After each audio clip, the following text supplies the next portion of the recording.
அனைவருக்கும் வணக்கம். நாம் இந்த பதிவில் என்ன பார்க்க போகிறோன்னா, முல்லைப்பாட்டு. முல்லைப்பாட்டில் நம்ம டிஎன்பிஎஸ்லையும் சரி, டிஎன்யூஎஸ்ஆர்பிலையும் சரி, என்னென்ன கொஸ்டின் கேட்பாங்க, எந்த மாதிரிலாம் இருக்கும், முக்கியமான பாயிண்ட் மட்டும் தான் நம்ம இந்த வீடியோவில் நம்ம போட்டிருக்கிறோம். இந்த வீடியோ கடைசி வரைக்கும் ஸ்கிப் பண்ணாமல் பாருங்கள். அது முன்னாடி நம்ம டிஎன் அகாடமி சேனலை சப்ஸ்கிரைப் பண்ணுங்கள். அப்போ தான் நம்ம அப்டேட் பண்ணுற ஒவ்வொரு வீடியோ உங்கள் நோட்டிஃபிகேஷன் கொண்டு வந்து சேரும். வாங்க நம்ம இந்த வீடியோக்குள்ளே போகலாம். முல்லைப்பாட்டு 1. 10 பாட்டு நூல்களில் ஒன்று முல்லைப்பாட்டு. 2. 10 பாட்டில் மிகவும் சிறியது முல்லைப்பாட்டு. 3.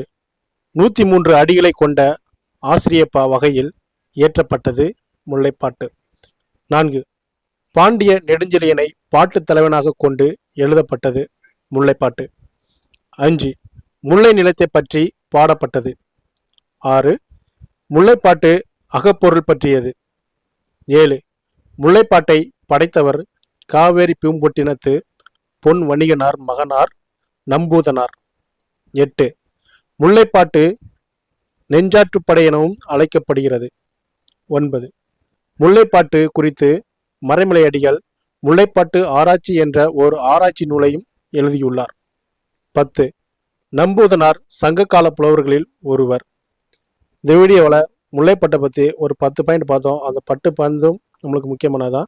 இதில் முக்கியமாக என்ன கொஸ்டின் கேட்க போகிறோன்னா, முல்லைப்பாட்டு நெஞ்சாட்டுப்படை என அழைக்கப்படுகிறது. முல்லைப்பாட்டு இன்னொரு பெயர் என்ன அப்படின்னு இதில் கூறப்படும், கேட்கப்படும் கொஸ்டின் இது. அதுக்கப்புறம் அடிகள் 103 அடிகளை கொண்டு ஆசிரியப்பா வகையில் இயற்றப்பட்டது அப்படின்னு கேட்கலாம் கொஸ்டின். இந்த வீடியோ உங்களுக்கு பிடிச்சிருந்தா லைக் பண்ணுங்கள், ஷேர் பண்ணுங்கள். மேலும் அடுத்த ஒரு நெக்ஸ்ட் வீடியோவில் உங்களை சந்திக்கிறோம். நன்றி, வணக்கம்.